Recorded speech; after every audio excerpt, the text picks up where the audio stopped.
इनकलाब जिंदाबाद जिंदाबाद जिंदाबाद झारखंड राज्य दफदार चौकीदार पंचायत जिंदाबाद जिंदाबाद जिंदाबाद युवा विमुख चौकीदारों को पुनः योगदान कराओ। तो की नियुक्ति करनी होगी। नमस्कार, आप देख रहे हैं ऑन द स्पॉट 24। मैं हूं शुभेंदु पंडित और अभी मैं हूं एक धरना प्रदर्शन में जो राजभवन के समक्ष किया जा रहा है और 14वां दिन है जहां पर चौकीदार दफादार के द्वारा जो है अपनी मांगों को लेकर के प्रदर्शन किया जा रहा है। क्या मांगे हैं, क्यों प्रदर्शन किया जा रहा है? चूँकि 14वां दिन जो है इनके जो राज्य अध्यक्ष हैं उनके द्वारा आज इससे भूख हड़ताल की घोषणा की गई है और अभी जो है ये भूख हड़ताल पर बैठे हैं। इनसे सीधे जानते हैं कि क्या मुद्दा है और कौन से मुद्दे को लेकर के ये प्रदर्शन कर रहे हैं, क्या कुछ कहना है इस प्रदर्शन के माध्यम से। तो सर स्वागत है। सबसे पहले आप अपना पूरा परिचय बताइए। मेरा नाम कृष्ण दयाल सिंह है, झारखंड राज्य दफादार चौकीदार पंचायत के अध्यक्ष। हमारी प्रमुख जो मांग है, आज बाबा साहब भीमराव अंबेडकर का महापरिनिर्वाण दिवस है और हम लोग 23 नवंबर से आंदोलन में हैं। आज 14वां दिन है, धरना प्रदर्शन पर थे और बाबा साहब डॉक्टर भीमराव अंबेडकर साहब के लोग ही आज प्रताड़ित हो रहे हैं इस प्रदेश में। 14 दिन से सड़क पर हैं, अभी तक सरकार कोई इस पर संज्ञान नहीं ले पाई है। जैसा कि आज तक हमारे पास यहाँ बातचीत करने के लिए उनका कोई प्रतिनिधि नहीं है। 14 दिन बीत गया, तो आज बाबा साहब के परिनिर्वाण दिवस पर उनके तैलचित्र पर माल्यार्पण करके हमने आज क्रमबद्ध अनशन शुरू किया है। जो हमारी मांग है, गरीबों को न्याय दिलाने के लिए मांग है। ये 4 साल 5 साल काम किए, 6 साल काम किए, उनको हटा दिया गया है। सरकार उनको बचाने का कोई उपाय नहीं की और जो हम लोग एक आश्रित बहाल होते थे रिटायर होने के बाद 90 के बाद, तो 60 से 70% बहाल हो गए। जो बचे उनकी जब बारी आई तो सरकार की ओर से जो हटाया गया है चौकीदार दफादार को, क्या कारण बताया गया है? कारण बताया गया है कि नियुक्ति इनकी अवैध हुई है। किस का कारण? और अवैध है जो वो लोग बोला, अवैध कह के ना हटाया। लेकिन मैं आपके चैनल से बताना चाहता हूँ लोगों को और सरकार को भी कि हमारी नियुक्ति जब हुई तो उसमें 3 आदेश का उल्लेख था जो सरकारी आदेश है। ये 2 आदेश बिहार सरकार का गृह आरक्षी विभाग का है और एक झारखंड सरकार के गृह विभाग का है। एक जो आदेश है 10,129 पत्रांक है, दिनांक 6 नवंबर 1991। इसमें ऑर्डर गया था कि जो चौकीदार दफदार 1 जनवरी 1990 के पूर्व सेवानिवृत्त हो गए हैं और उनके बदले में उनके परिवार के लोग काम करते आ रहे हैं, तो उनकी सेवा सभी नियमों और प्रक्रियाओं को शिथिल करते हुए अनुकंपा के आधार पर एक बार अपवास नियमित कर दी जाए। दूसरा ऑर्डर था जिसका पत्रांक है 10/11/287 दिनांक 20 दिसंबर 1995। इसमें कहा गया कि जो चौकीदार दफदार 1 जनवरी 1990 के बाद सेवानिवृत्त होंगे उनके एक नामित आश्रित एक बार अपवास स्वरूप बॉन्ड लेकर के नियुक्त किए जाएंगे। जब झारखंड बन गया तो यहाँ के गृह विभाग ने आदेश दिया जिसका पत्रांक है 32/6 दिनांक 15 जून 2002। इसमें कहा गया कि अविभाजित बिहार सरकार द्वारा चौकीदार दफदारों के संबंध में जो भी आदेश निर्देश संकल्प अभिलेख जारी है उसी के अनुसार यहाँ झारखंड में भी कार्रवाई की जाएगी। तो जो झारखंड बना है तो झारखंड में जो चौकीदार नियुक्त हुए तो तीनों आदेश का उसमें उल्लंघन है। तो आपने किस प्रकार से उल्लंघन किया गया? उल्लेख है, उल्लंघन नहीं, उल्लेख है। जो नियुक्ति हुई यहाँ चौकीदारों की, उस नियुक्ति में तीनों जो आदेश हम बताए उसका उल्लेख किया गया है और उसी के आलोक में बहाली हुई है। तो आदेश गवर्नमेंट का है और गवर्नमेंट के पद पर हम बहाल हुए तो अवैध कैसे हो गए?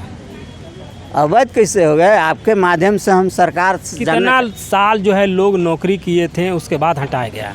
ये बिल्कुल अन्याय है। कितना साल जो पहले नौकरी की उनको जो हटाया गया है, जो कर रहे हैं आप, कितना साल वो नौकरी किए हैं? वो नौकरी कोई किया है 3 साल, कोई 5 साल, कोई 6 साल तक नौकरी किया है।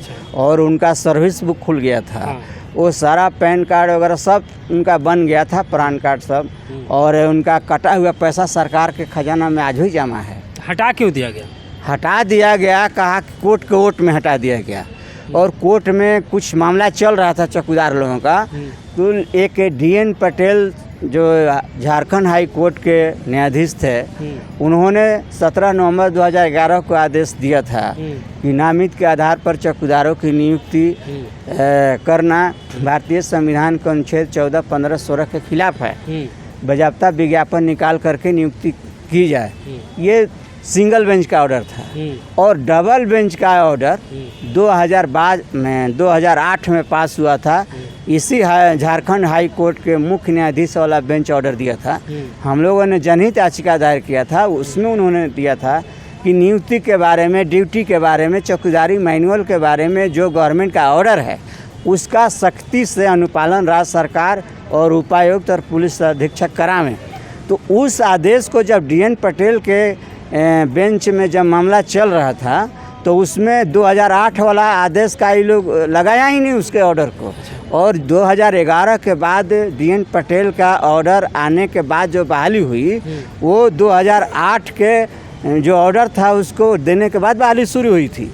तो हमारे साथ जो गृह विभाग में उस समय पदस्थापित थे पदाधिकारी वरीय और जो भी सरकार का जवाब देते थे कोर्ट में, उन लोगों ने बदमाशी किया। तो आप इसके विरुद्ध जो है, जब 2011 का जब DN पटेल का आदेश आ गया तो उसके विरुद्ध तो आपको जाना चाहिए था। डबल बेंच में हाई कोर्ट में गए थे आप? डबल बेंच तो हमारा दिया था ना हमारे पक्ष में। हाँ, हमारे पक्ष में तो पहले दिए थे, 2008 में दिए। अगर बड़ा बेंच कभी भी ऑर्डर दिया है उसको सिंगल बेंच नहीं तोड़ सकता है। उसके ऑर्डर कैसे तोड़ देगा? डबल बेंच के ऑर्डर को कैसे सिंगल बेंच तोड़ देगा? फिर DN पटेल का जो आदेश है उसके विरुद्ध आपको जाना चाहिए था ऊपरी अदालत में। उसमें गए थे हम, हमारे साथी लोग गए थे उसमें, क्या हुआ? लेकिन उसमें न्याय नहीं मिला। तो क्या सुप्रीम कोर्ट जाते? सुप्रीम कोर्ट हम लोग नहीं गए, इसलिए नहीं गए कि हम सरकार से लड़ करके इस काम को कराना चाहते हैं। जब यहाँ हमको न्याय नहीं मिला और इसी के जो कोर्ट है, आज हम वहाँ जो सुप्रीम कोर्ट है, जो न्यायपालिका है, हम लोग गरीब आदमी जो वहाँ खर्चा लगता है हम उसको वहन करने में सक्षम नहीं। अभी कितने साल से लोग बैठे हैं? करीब 6 साल से। तो 6 साल में आपको न्याय मिला है? 7 साल हो गया, न्याय अभी नहीं मिला है। इतना सरकार 6 साल में तो 2 सरकार बदल गई, दोनों सरकार से क्या रिस्पॉन्स मिला है? ये जो पूर्ववर्ती सरकार थी उसी की गड़बड़ी से समस्या पैदा हुई है। तो वर्तमान जो सरकार है, हेमंत सरकार, उससे क्या रिस्पॉन्स? वर्तमान सरकार के से भी हम लड़ रहे हैं और इनसे बातचीत भी हुई है। और ये सरकार के मुखिया बोले हैं कि इस काम को हम जरूर करेंगे, आप धैर्य से रहिए, थोड़ा काम टेढ़ा है लेकिन इस काम को हम करेंगे। कब करेंगे बताए हैं? तो कब करेंगे कोई टाइम नहीं उन्होंने दिया है, लेकिन मैंने उनको ज़रूर कहा है कि ये काम तभी होगा जब आप ऑर्डिनेंस जारी करेंगे। आप जब तक ऑर्डिनेंस जारी नहीं करेंगे कैसे हाई कोर्ट के आदेश को शिथिल कर सकते हैं? आप एक चौकीदार का ये मामला नहीं है, हज़ारों चौकीदार इससे प्रभावित हो रहे हैं। इतना पूरा झारखंड में चौकीदार इस आदेश से प्रभावित हुआ है। इस आदेश से देखिए 450 तो जो सेवा विमुक्त हुए हैं वो हुए हैं और लगभग करीब अभी 4 से 5 हज़ार AOG चौकीदार प्रभावित हुए।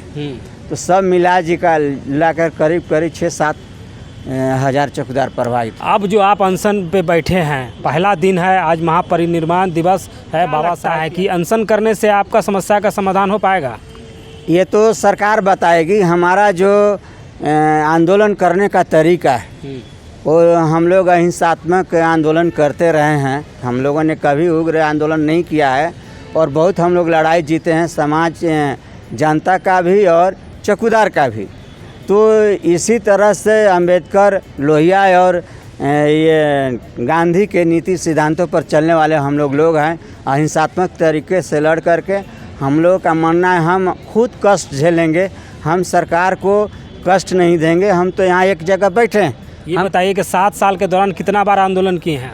कई बार हम लोगों ने आंदोलन किया है, जेल भरो अभियान चलाया है, न्याय मार्च निकाला है, मुख्यमंत्री आवास का घेराव किया है।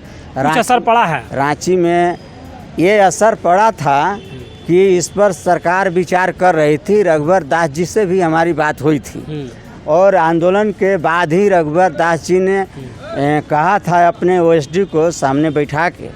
राम अवधेशी पूर्व सांसद भी जो हम लोगों के नेता थे वो भी थे उस वार्ता में। और मैं उस समय के मुख्यमंत्री आदरणीय रघुवर दास जी ने कहा था, ऑर्डर दिया था उनको कि न्याय हम करेंगे। और कहा कि इनके साथ बैठ करके और पदाधिकारी को बुला करके इस पर फैसला करना है और इन लोगों के साथ न्याय करना है, लेकिन उनके ओएसडी कहीं बैठे के नहीं बुलाए। अब आपके समक्ष क्या विकल्प है? कम शब्दों में ये बताइए कि अब 7 साल से लोग आपके बैठे हुए हैं, इतना आंदोलन कर चुके हैं, कोई फलस्वरूप परिणाम नहीं निकला है, अब आप अनशन पर बैठे हैं। अब सरकार अगर आपकी बातों को अनसुना करती है, अगर आपकी मांगों को पूरा नहीं करती है, अंतिम विकल्प क्या होगा बताइए। हमारा आंदोलन जारी रहेगा। हम सरकार से लड़ रहे हैं, सरकार को कब क्या करना है सरकार जाने। ये रोज़ बोलते हैं माननीय मुख्यमंत्री जी कि आदिवासी मूल निवासियों की सरकार है, और यही एक व्यवस्था है, चौकीदारी व्यवस्था, जिसमें 95% आदिवासी और मूल निवासी के लोग हैं, और जो प्रभावित हो रहे हैं वही लोग हैं।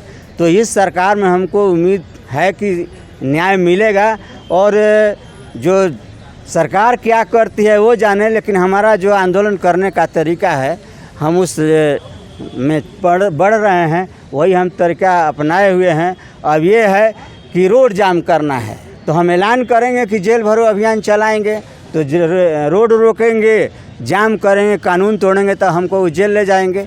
लेकिन अभी हम अपने ऊपर कष्ट झेल करके हम किसी को तकलीफ़ नहीं पहुंचाना चाहते हैं। हम लोग अपने तकलीफ़ सह करके सरकार तक मैसेज पहुंचाना चाहते हैं और सरकार से मांग करते हैं कि इनको न्याय करके इनके। चलिए, ये थे दफादार चौकीदार के राज्याध्यक्ष जो आज से अनशन पर बैठे हैं। इनका अनशन कितना असर सरकार और प्रशासन पर होता है यह देखने वाली बात होगी, क्योंकि लगातार जो है विभिन्न संगठनों के द्वारा जो है प्रदर्शन किया जाता है अपनी मांगों को लेकर के, लेकिन वर्तमान जो सरकार है वो लगातार जो है इन प्रदर्शन का अनसुना जो है कर देती है। अब आने वाले समय में देखना होगा कि चौकीदार दफादार जो सेवा मुक्त हो चुके हैं, क्या उनको फिर से बहाली हो पाती है कि नहीं, यह सबसे बड़ा सवाल है। आप देखते रहिए ऑन द स्पॉट 24। मैं शुभेंदु पंडित, रांची राजभवन के समक्ष से सीधे।